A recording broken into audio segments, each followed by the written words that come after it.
You know, I thought I was done making videos today, but it turns out I was wrong. We've got one more to squeeze in before the end of the day.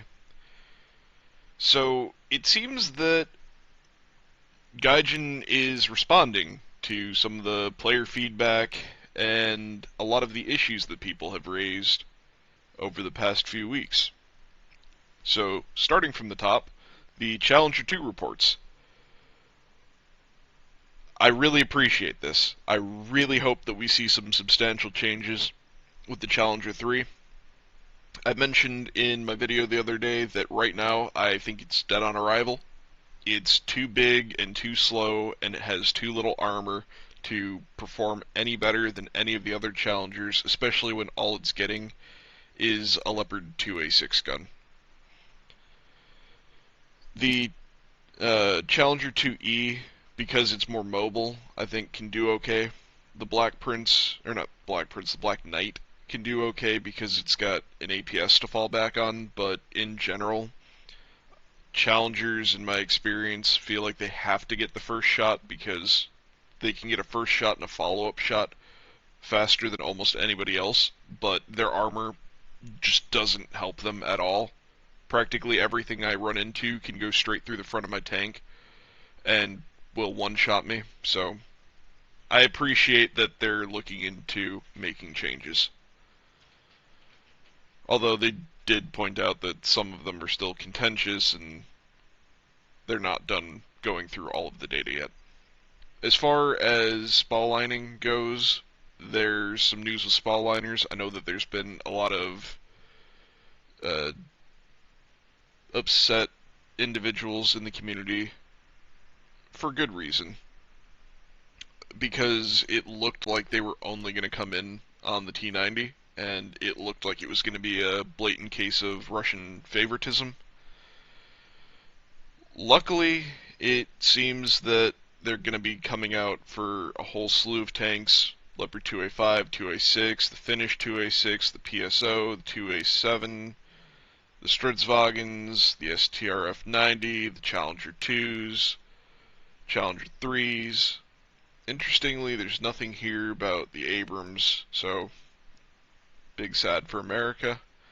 There's also nothing here about any of the other Russian tanks, or any of the Chinese tanks, or any Italian tanks or French tanks. So, they say it's now ready for the following vehicles, so judging by how they've rolled out ejection seats, napalm, loadout creation, I suspect that over the next few updates we're going to see spall liners get added to more and more tanks, so I appreciate that they're not just putting it on the T90 and treating it as a gimmick. If you don't see your tank on this list, I suspect that you can just be patient and your tank will probably get it. As far as depleted uranium armor, this was a surprising read for me. I assumed that either Gaijin was never going to implement DU, or that they already treated the Abrams as if it had DU. But it seems that that's not the case. It seems that the years of us asking what's going on with the depleted uranium armor has finally resulted in them looking into the issue, and they said that they're not giving us an answer yet, but if they're going to put out a separate dev blog specifically on this, I suspect that that means that we're going to be getting DU in some form on at least one of the Abrams. There's a whole chunk here about the Gripen C and the Gripen A for Sweden. The TLDR is that they found multiple sources that gave them conflicting information, so they're, as far as they're concerned, the C is an A, but it's a little bit heavier because it's got an extra power unit. They're both in service for a while. They've decided to give both of them helmet-mounted sights. Yay Britain, yay Sweden. Both of them could really use a win right now, so good for them. Raising the ceiling, this does make sense. We're bringing in a bunch of new planes. The Su-27 and the F-15 carry many missiles. Theoretically, they could unartificially nerf the MiG-29 and the F-16 and give them their full missile loadouts as well. And in that case, it makes sense to raise the BR ceiling. And decompression in general is almost always a good thing. As far as the helicopters go, they've changed the helicopter magnification. They significantly exceeded the capabilities of what they should have had, and now a lot of them can't see as far. It is what it is. Big win for ground vehicles, big L for helicopters, but I'm sure all of us will make do. The laser-guided bomb section I found kind of interesting. Essentially, they had created a band-aid fix in the past because of the way that CCRP and lasing and laser-guided bombs worked. And essentially, because they have fixed that with a more permanent solution, they've changed the laser ranges to be closer to what their documented real-world examples are. But what they're saying is effectively you should still be able to laser a bomb the same way that you did before, but with less energy loss on the bomb. Time will tell.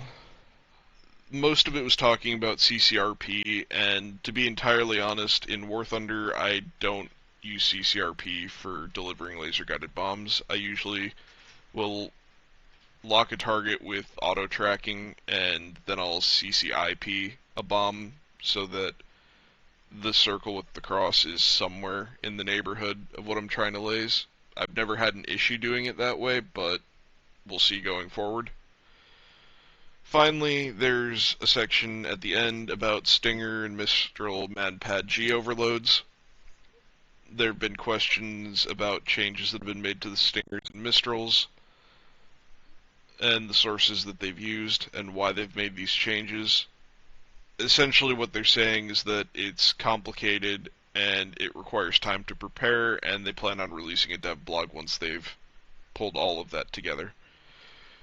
As a rough overview of this, a lot of what they put in here is we'll release a dev blog about this specific thing later on, so please be patient. At the end of the day, it's always a good thing when we see communication coming from Gaijin. It really helps to alleviate some of the community issues and tensions when Gaijin comes out and they're clear about why they decide to do what they decide to do. Obviously, some people are always going to be upset. You can't please everybody. But in general, I hope that this has brought clarity to a lot of the issues. I'm not too bothered by anything that I've read here. I know some people aren't in favor of spall liners at all. I personally am. Mostly because if there's spall liners coming into the game, then most tanks are going to be more survivable, and if tanks are more survivable, there are going to be less one-click adventures, and if there are less one-click adventures, then it's probably going to be a more fun game. But that's about all I've got for you. The update is dropping tomorrow morning, so get any last-minute grinding you have done tonight. Remember to get out there, kick ass, take names, and win your games.